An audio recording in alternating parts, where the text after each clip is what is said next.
गांव के किनारे बसे पेड़ के नीचे आज भी लोगों को हल्की हल्की सिसकियां सुनाई देती हैं। कहते हैं यह उसी लड़की की आत्मा है जिसे गांव वालों ने डायन समझकर जिंदा जला दिया था। एक समय था जब वह लड़की गांव की सबसे सीधी सादी और खूबसूरत युवती थी, पर अफवाहें फैल गईं कि वह रातों को मर्दों को बहकाती है कि उसकी नजर से मौत आती है। बस फिर क्या था, भीड़ ने बिना सोचे विचारे उसे पकड़ लिया, जंजीरों में बांधकर पेड़ से लटका दिया और आग लगा दी। उसकी चीखें अब भी उस पेड़ की सूखी डालों में गूंजती हैं, लेकिन मरकर भी उसकी कहानी खत्म नहीं हुई। शनिवार की दस्तकहर, शनिवार की रात जब अमावस करीब आती, गांव के किसी न किसी घर के दरवाजे पर दस्तक होती। धीरे सधी हुई, थक थक थक दरवाजे के बाहर सफेद पारदर्शी साड़ी में वह खड़ी होती। घूंघट में चेहरा छिपाए केवल उसकी जली भुनी हथेलियां दिखाई देती। वह धीरे से कहती, थोड़ा खाना मिलेगा, बहुत भूख लगी है। लेकिन डर के मारे कोई दरवाजा नहीं खोलता। कुछ ही दिनों में एक एक करके गांव के मर्द गायब होने लगे।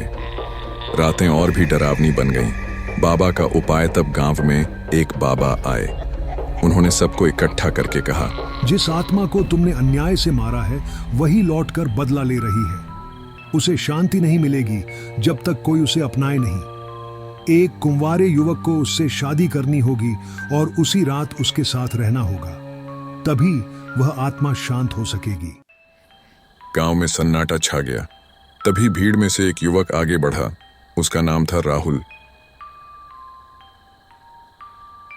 अगर इससे गांव बच सकता है तो मैं तैयार हूं। उसने दृढ़ आवाज में कहा। अमावस की रात अमावस आई और साथ में शनिवार की रात भी। गांव वाले डर के साये में तैयारियां करने लगे। रात के सन्नाटे में वो औरत आई, सफेद साड़ी में लिपटी, चेहरे पर रहस्यमयी मुस्कान और आंखों में लाल भड़कती आग। राहुल ने उसके सामने जाकर प्रण लिया और दोनों की शादी हुई। लेकिन शादी पूरी होते ही राहुल गायब हो गया। राहुल ने खुद को एक वीरान जगह पाया। वहां गांव के सभी गायब मर्द बेहोश हालत में पड़े थे। तभी कमरे के अंधेरे कोने से वही औरत आई। उसने राहुल को एक डोर से बांध दिया। राहुल ने धीरे से कहा, तुम मुझे नहीं पहचानती? मैं राहुल हूं, वही जिसके साथ तू बचपन में खेला करती थी। लड़की ठिठक गई, आंखें चौड़ी होकर कांपने लगी। राहुल? क्या तुम सच में राहुल हो? हाँ, पापा के गुजर जाने के बाद मैं शहर चला गया था। बहुत कोशिश की तुझसे बात करने की, पर कोई साधन नहीं था। जब लौटा तो सुना कि गांव वालों ने तुझे जला दिया। लड़की की आंखों से आंसू बह निकले। मैंने कुछ नहीं किया राहुल, मैं आज भी तेरा इंतजार करती रही। मुझ पर झूठा इल्जाम लगाया गया। सरपंच का बेटा मेरे साथ जबरदस्ती करने आया था। मैंने खुद को बचाया तो उन्होंने मुझे ही दोषी ठहरा दिया। मेरे ही चाचा और सरपंच की पत्नी ने मिलकर ये साजिश रची ताकि मेरी जमीन और इज्जत छिन सके। राहुल, अब तू ही जान सकता है किसने क्या किया। ये गांव वाले उसी पाप का बोझ ढो रहे हैं। कहते हुए वो राहुल के शरीर में समा गई। बदले की ज्वाला।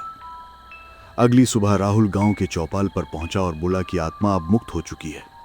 गांव वाले झूम उठे। उत्सव की तैयारियां होने लगी, लेकिन राहुल के भीतर कुछ बदल चुका था।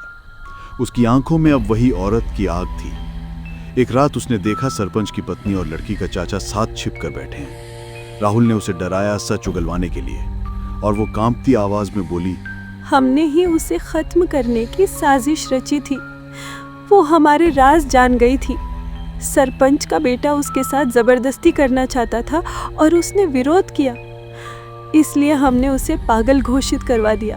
सबको उकसाया और उसी दिन गांव वालों से जला दिया। किसी को शक भी नहीं हुआ।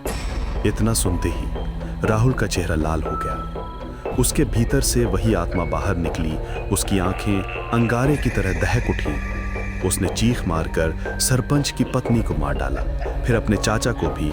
कुछ ही पलों में गांव फिर से चीखों से भर गया। सुबह की पहली किरण के साथ गांव के उस पेड़ के नीचे जहां उसे जलाया गया था, उसका चेहरा मुस्कुरा रहा था, शांत, सुकून भरा। राहुल ने उस पेड़ के नीचे दीपक जलाया और कहा, अब तू चैन से सो जा, मैं तेरा साया हमेशा रहूंगा।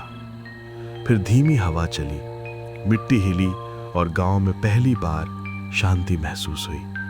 और उस दिन से शनिवार की रातें शांत रहने लगी।